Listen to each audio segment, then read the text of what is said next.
이렇게 함께 읽은 이사야서 28장에 있는 이 말씀을 통해서 하나님께서 주시는 은혜를 우리가 함께 나누기를 원합니다.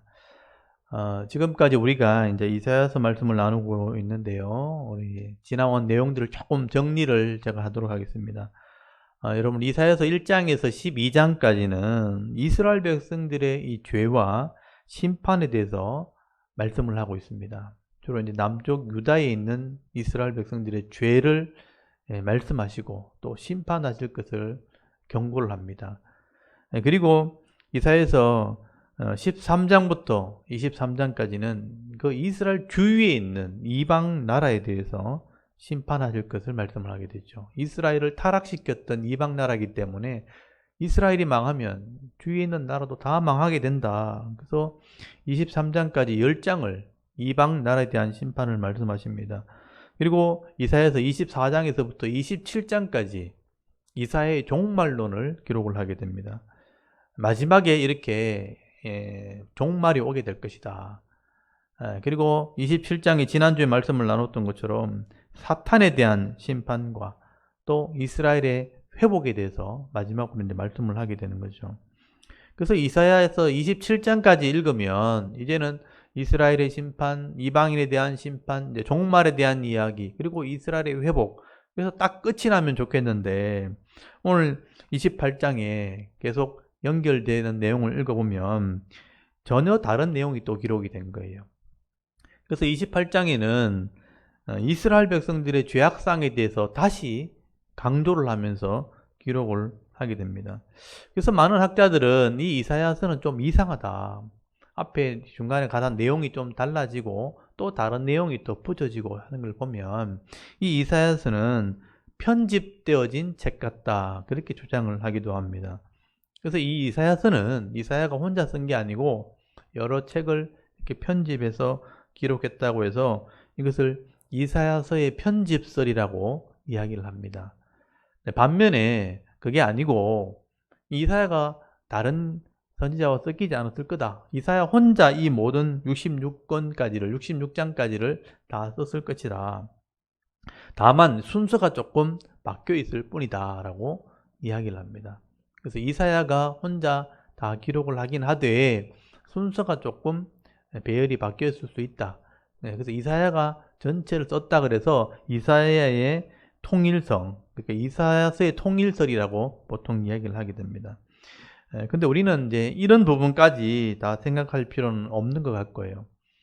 편집을 했던 이사야가 통일해서 썼건 그 내용이 중요한 겁니다.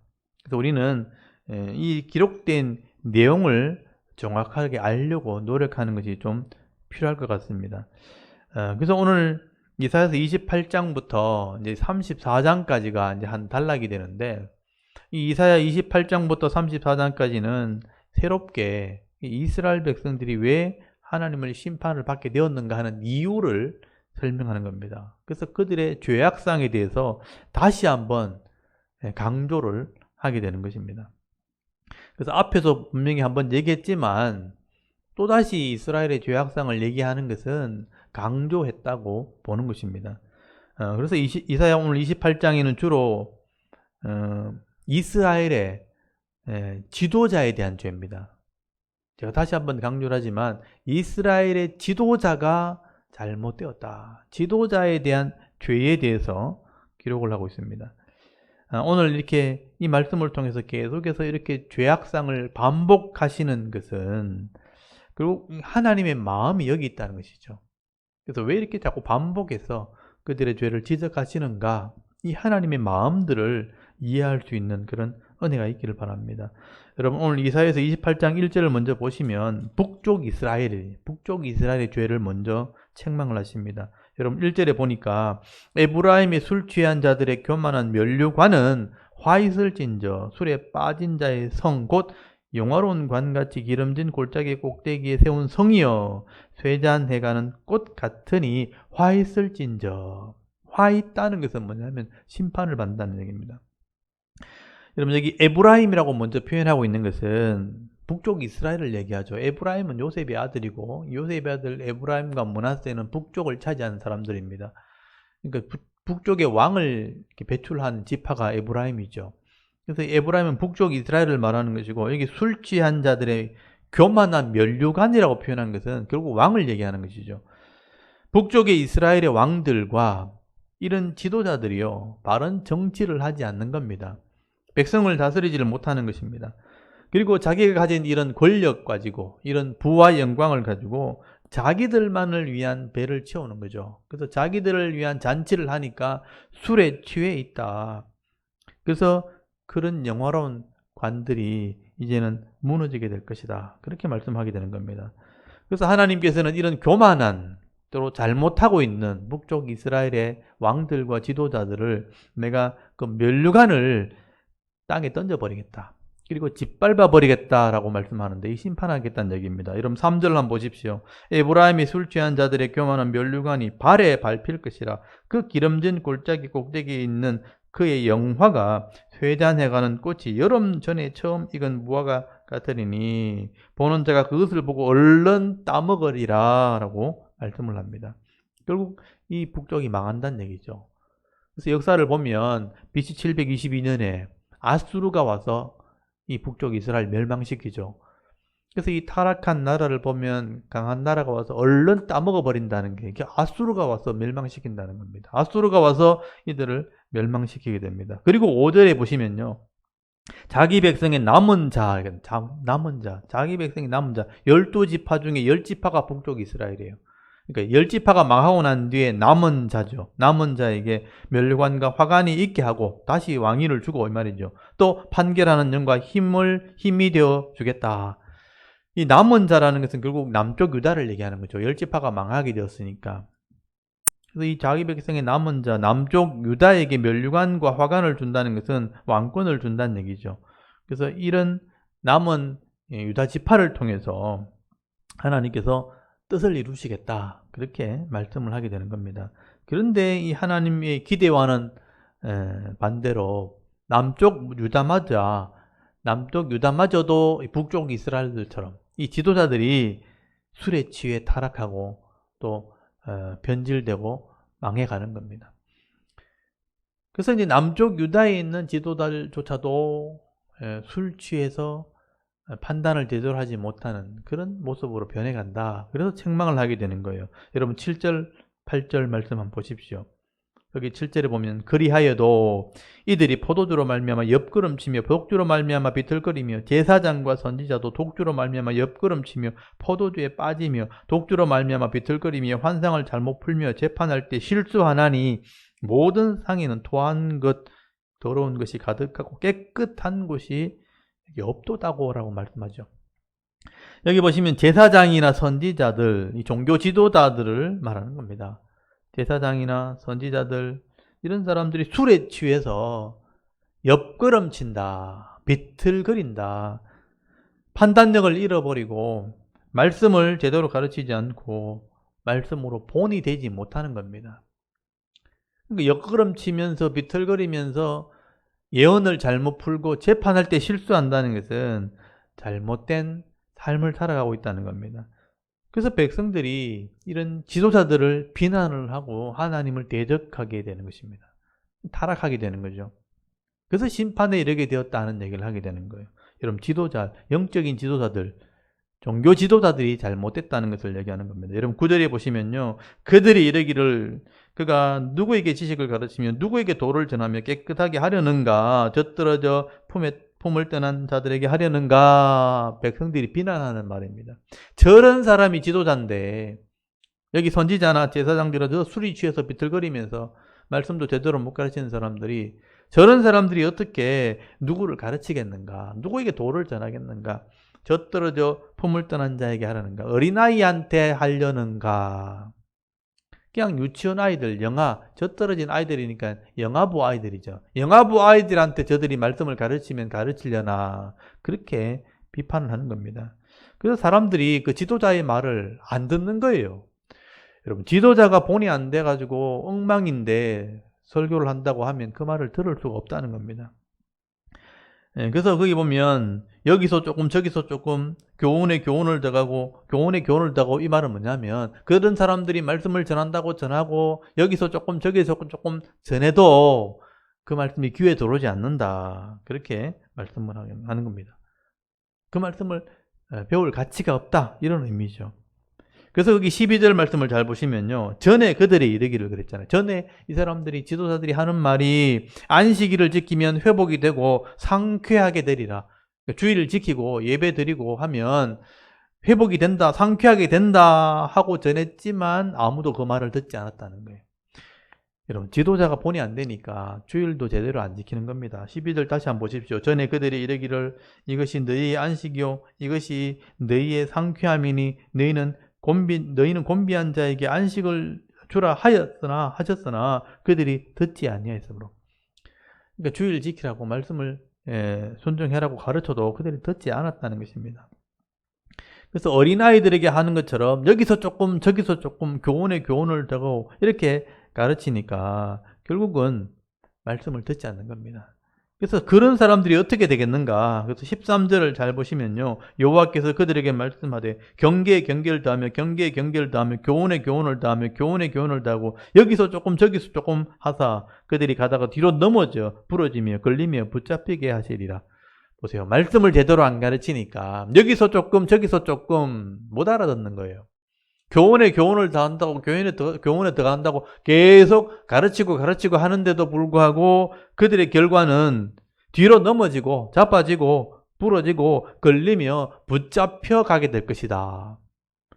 제대로 삶을 안 사니까 결국 넘어지게 된다는 얘기를 하게 되는 것입니다. 그래서 여러분 14절부터 보시면요, 단락이 나눠지면서 책망의 말씀이 나오는 거죠. 예루살렘 사람들아, 14절 한번 보십시오. 이러므로 예루살렘에서 이 백성을 다스리는 너희 오만한 자여 여호와의 말씀을 들을지어다. 여기 예루살렘에서 백성을 다스리는 오만한 자들이 누굽니까?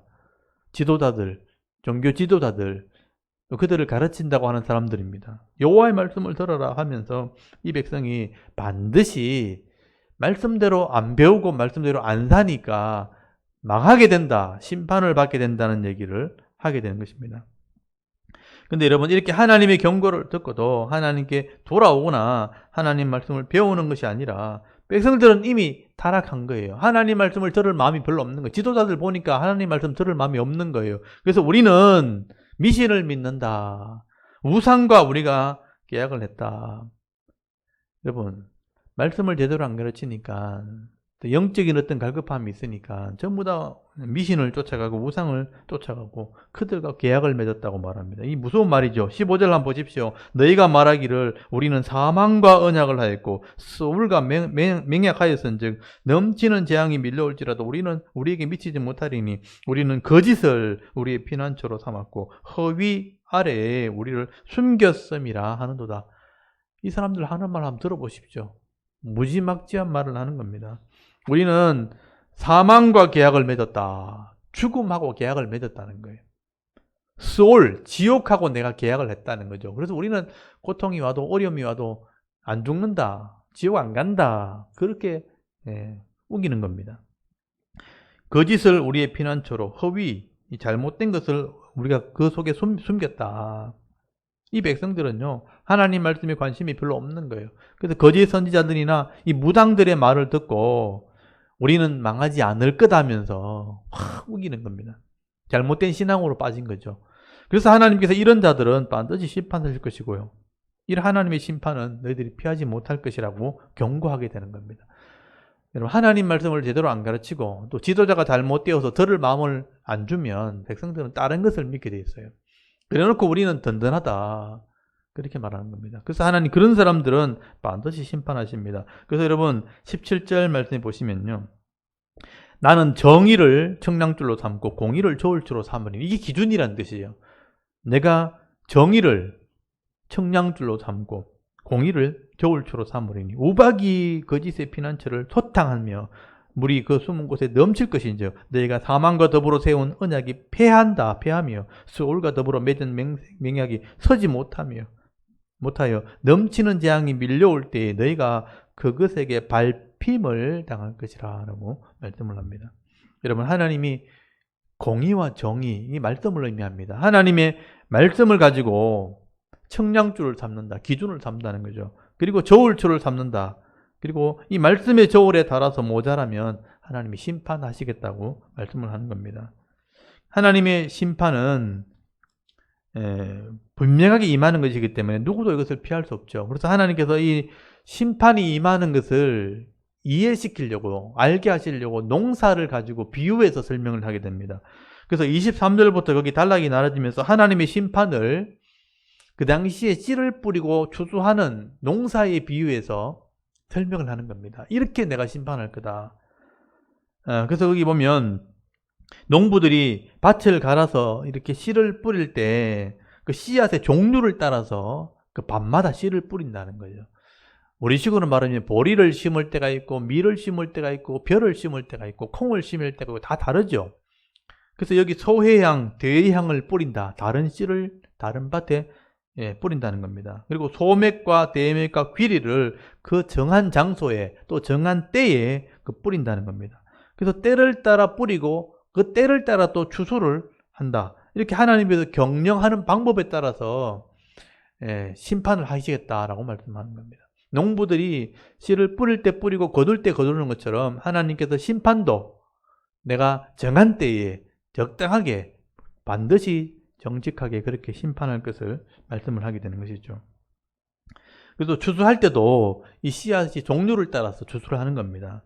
그래서 추수를 할 때 곡식이 크면 도리끼질을 하는 거예요. 도리끼 여러분 아시죠?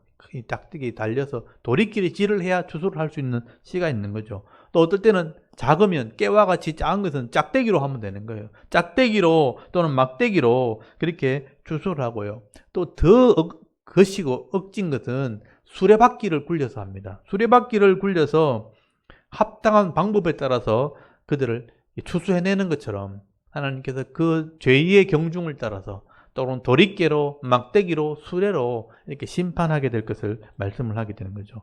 여러분, 농부들도 이 추수를 할 때 곡식과 이 쭉정이를 갈려내는 거예요.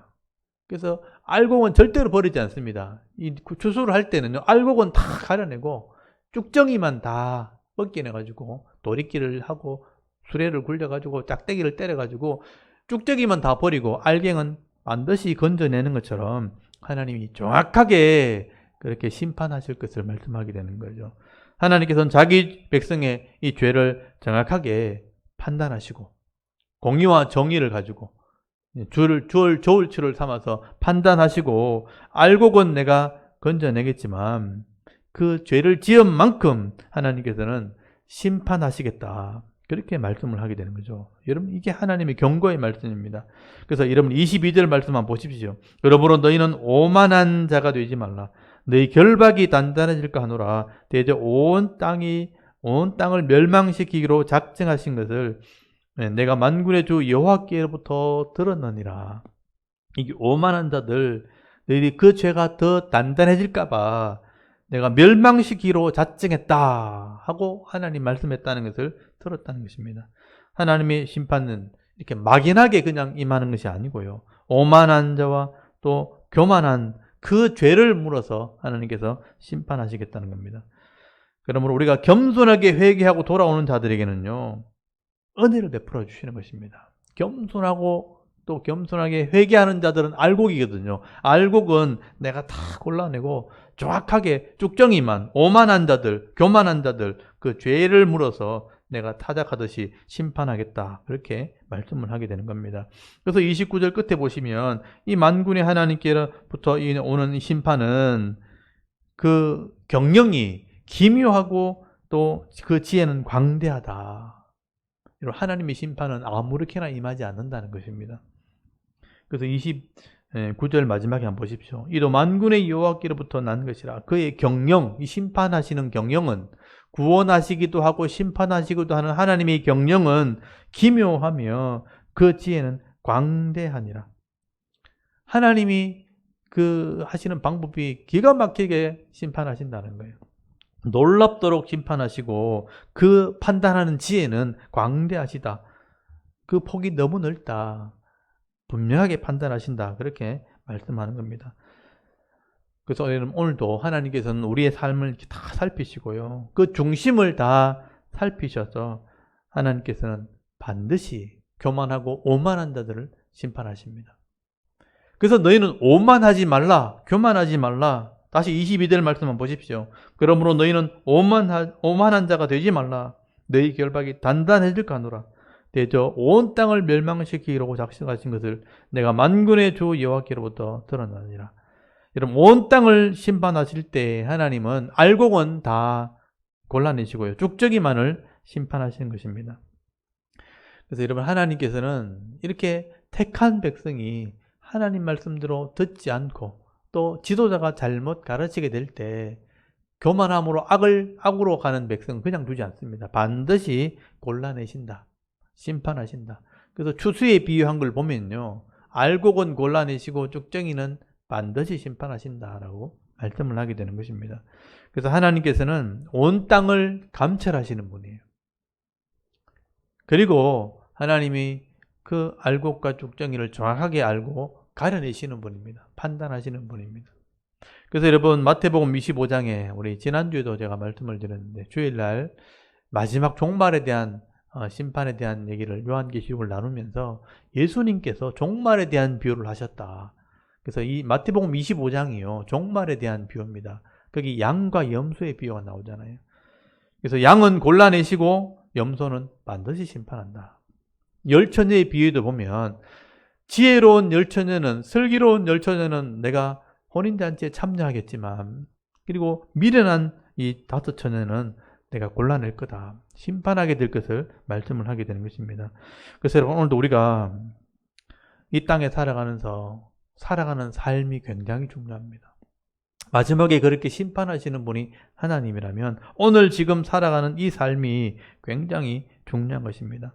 하나님께서 내게 주신 이 기업 안에서 내가 공의와 정의를 행함으로 하나님의 뜻을 이룰 뿐 아니라 내게 주신 것 때문에 행복하고 기뻐하는 삶을 우리가 살아갈 수 있어야 되는 것이죠.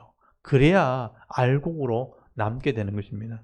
그런데 내 기업 안에서 내가 최선을 다하고 성실하게 살지 못하게 된다면 다른 사람의 것을 자꾸 탐을 내는 것이고, 내가 바로 하지 못하면서 잘 되기만 바라고 또 남의 것을 탐을 내면서 악한 방법을 선택하게 되어진다면 이 땅에 괴로움을 당하게 되는, 고통을 당하게 되는 것입니다.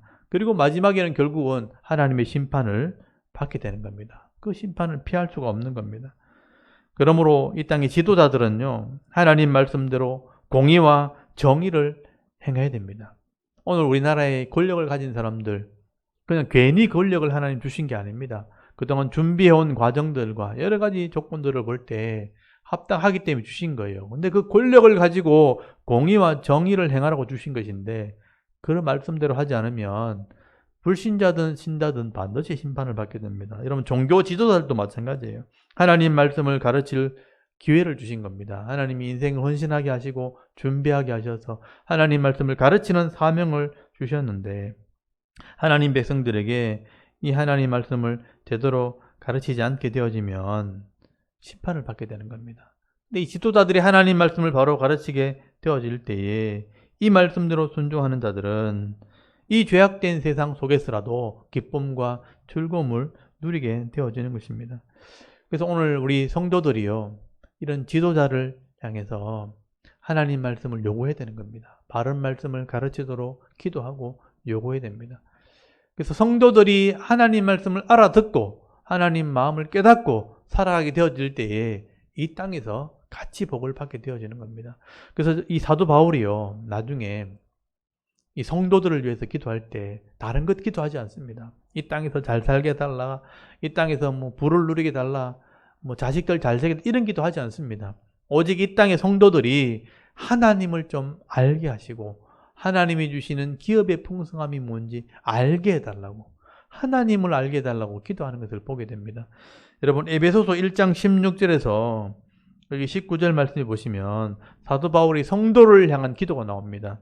하나님께서 계시의 영을 부어주셔서 마음의 눈을 열어서 하나님을 좀 알게 하시고 또 성도들 안에 이 기업의 영광의 풍성함이 무엇인지를 알게 해달라고 그렇게 기도합니다. 이 성도들은 하나님을 알아야 돼요. 하나님 말씀을 알아야 돼요. 내게 주시는 말씀대로 순종했을 때 주시는 복이 뭔지를 알아야 됩니다. 그래야 말씀대로 순종할 수 있는 겁니다. 그리고 시편 16편에 보시면 다윗이 하나님께서 주시는 이 기업의 풍성함을 알고 하나님이 내게 주신 기업의 풍성함을 누리는 자가 되도록 그렇게 기도하는 것을 보게 됩니다. 이 시편 16편 말씀은 우리 같이 한번 읽어봤으면 좋겠습니다. 다윗이 하나님이 내게 주신 기업의 풍성함, 내 넓이를 알아서 하나님과 동행할 때 이 복을 받아 누리는 성도가 되게 하옵소서, 하나님 백성 되게 해달라고 기도하는 내용이 나옵니다. 오늘 우리가 이 기도를 해야 되는 것이죠. 여러분, 지도자가 잘못되면 안 되지만 성도들도 이런 기도를 해야 되는 겁니다. 여러분, 시편 16편 한번 펴보십시오.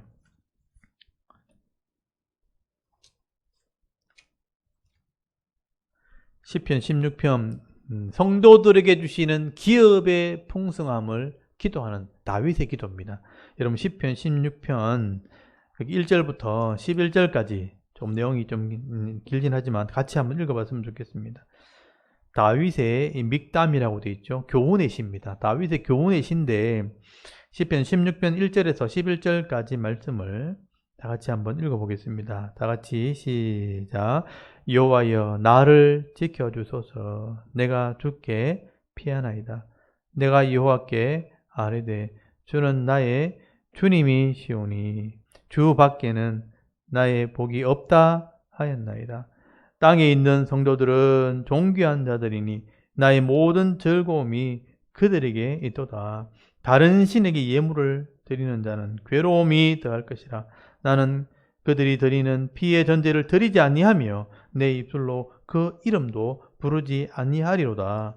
여호와는 나의 산업과 나의 잔의 소득이시니 나의 분깃을 지키시나이다. 내게 줄로 재어준 구역은 아름다운 곳에 있으며 나의 기업이 실로 아름답도다. 나를 교훈하신 여호와를 송축할지라. 밤마다 내 양심이 나를 교훈하도다. 내가 여호와를 항상 내 앞에 모시며 그가 나의 오른쪽에 계심으로 내가 흔들리지 아니하리로다. 이러므로 나의 마음이 기쁘고 나의 영도 즐거워하며 내 육체도 안전히 살리니 이는 주께서 내 영혼을 수월에 버리지 아니하시며 주의 거룩한 자를 멸망시키지 않으실 것임이니이다. 주께서 생명의 길을 내게 보이시리니 주의 앞에는 충만한 기쁨이 있고 주의 오른쪽에는 영원한 즐거움이 있나이다. 아멘. 여러분, 이 말씀 보시면 이 다윗이 하나님이 내게 주신 기업의 넓이를 지금 설명을 하고 있는 겁니다. 내가 다른 신에게 예배하지 않겠습니다. 그 이름을 부르지 않겠습니다. 또 하나님을 내가 섬기고 하나님 말씀대로 순종할 때 이 기업의 복을 받아 누린다고 말씀을 하게 되는 겁니다. 그래서 거기 5절에 보면 하나님이 나의 산업과 나의 잔의 소득이고 나의 분깃을 지킨다, 그렇게 말씀하시죠. 내게 줄로 재어준 구역은 아름다운 곳에 있으며 나의 기업이 실로 아름답도다. 여러분, 내게 주신 가정과 기업과 직장과 섬기는 교회가 아름다운 겁니다. 각자에게 주시는 그런 기업의 몫이 있다는 것입니다.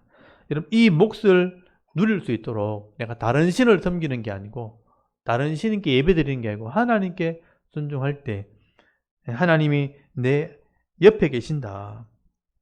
그래서 이게 보시면 8절에 항상 하나님을 내 앞에 모시고 또 하나님이 내 오른쪽에 계시니까 흔들리지 않겠다. 이런 믿음으로 살아갈 때 마음이 기쁘고 영도 즐겁고 육체도 안전할 것이라. 서울에서 건져주실 것이라. 그래서 11절에 있는 것처럼 생명의 길, 영생의 길이죠. 영생의 길을 보여주실 때 영원한 충만한 기쁨과 영원한 즐거움이 있는 곳이라 그렇게 고백하는 것을 보게 되죠. 여러분, 이 땅에서 하나님을 알고 내게 주신 기업의 풍성함을 알면요, 하나님 말씀대로 살 때 내 마음도 영도 기쁘고 즐거운 겁니다. 육체도 안전한 겁니다. 그리고 영원한 즐거움을 누리는 그런 은혜도 있게 되어지는 것입니다. 이게 성도들에게 주시는 복이죠. 저는 이 성도들이 이 복을 잃어버리지 않기를 원합니다. 여러분, 오늘 이사야서 말씀을 돌아보시면 이 지도자들이, 종교 지도자들이 타락하게 되어지고 하나님의 말씀 제대로 안 가르치게 될 때 백성은 결국은 다른 신을 따라가게 됩니다. 타락하게 되어지고 심판에 이르게 될 것이라. 곡식을 타작할 때 알곡이 주인에게 들림받고 찍종이가 버림받듯이 너희도 심판받게 될 것을 말씀하게 되는 겁니다. 오늘도 우리가 이 하나님의 말씀을 내 마음에 이렇게 품고 또 하나님 말씀대로 순종함으로 또 겸손한 삶을 살아갈 때 복통당하거나 이 땅에서 심판을 받는 삶을 사는 것이 아니라 이 땅에서 하나님 주신 위로와 복을 받으면서 또 내게 주신 기업 안에서 기쁨과 즐거움을 누리면서 행복한 삶을 살아갈 수 있는 저와 여러분의 이런 영적인 삶의 모습이 되실 수 있기를 주의 이름으로 축원합니다. 아멘. 우리 잠깐 기도드리겠습니다. 하나님 은혜를 참 감사합니다. 오늘도 주의 예배 시간에 하나님께